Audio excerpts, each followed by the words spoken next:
Tabel 1, hasil pengamatan jumlah gelembung yang dihasilkan pada setiap botol.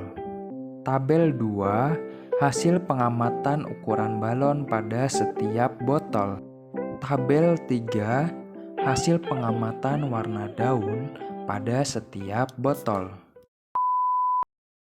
Salinitas merupakan salah satu bentuk cekaman abiotik pada perairan bagi tumbuhan, di mana salinitas pada praktikum ini merupakan cekaman bagi tumbuhan hidrilla.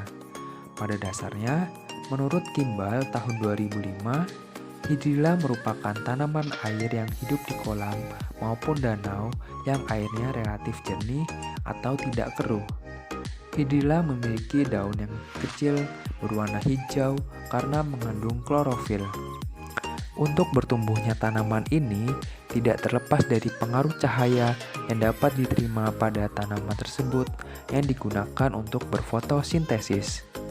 Hidrilla seringkali digunakan dalam suatu percobaan dikarenakan mudah untuk dilakukan pengambilan data yang digunakan sebagai parameter.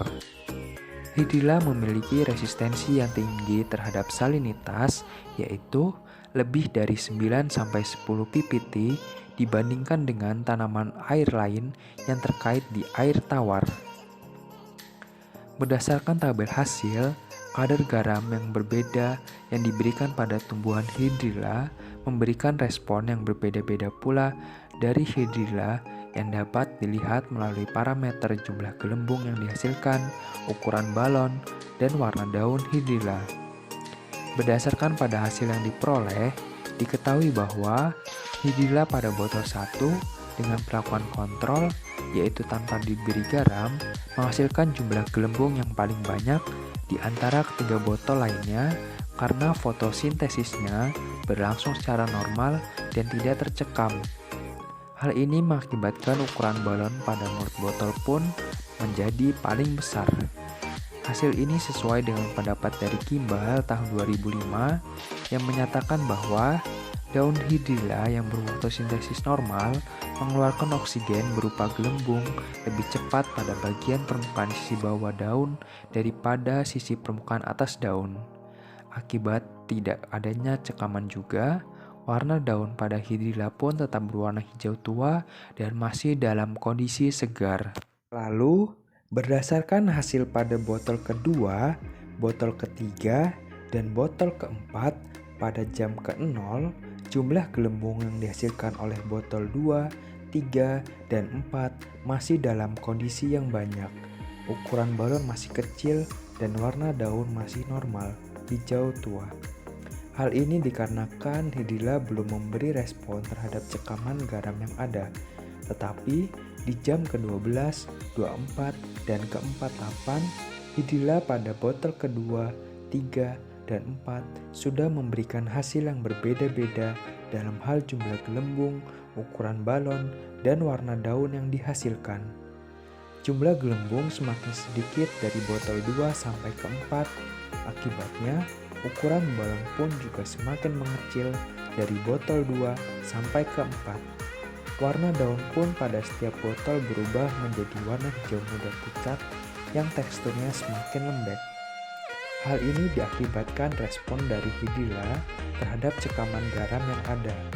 Semakin tinggi kadar garam, maka respon yang diberikan hidrilla pun semakin kompleks, yaitu semakin menurun laju fotosintesisnya yang ditandai semakin sedikitnya jumlah gelembung yang dihasilkan, dan mengakibatkan warna daun semakin hijau pucat yang bertekstur lembek.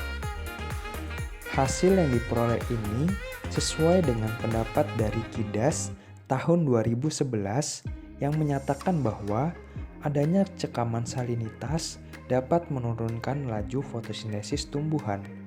Penurunan laju fotosintesis disebabkan karena rendahnya konsentrasi CO2 dalam kloroplas sehingga terjadi penurunan fiksasi CO2 yang menyebabkan penurunan reduksi karbon pada siklus Calvin dan oksidasi NADP+ yang berfungsi sebagai penerima elektron terakhir pada proses fotosintesis.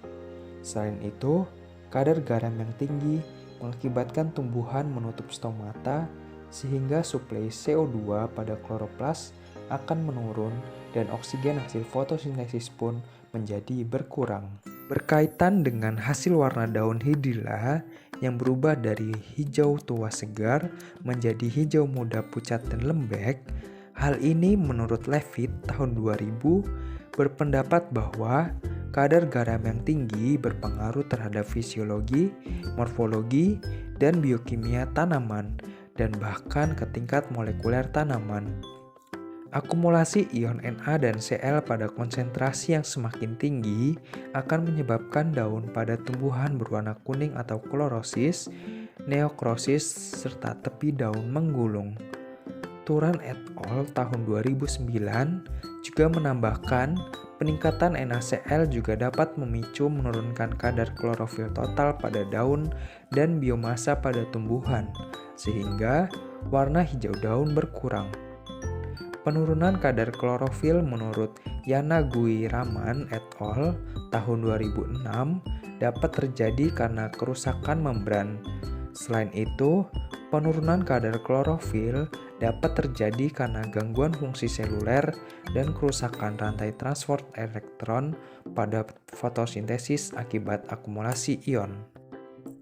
Romadoni dan Wicaksono tahun 2018 menyatakan bahwa tanaman yang mengalami cekaman salinitas umumnya tidak menunjukkan kerusakan secara langsung, namun mengalami pertumbuhan yang tertekan dan perubahan secara perlahan.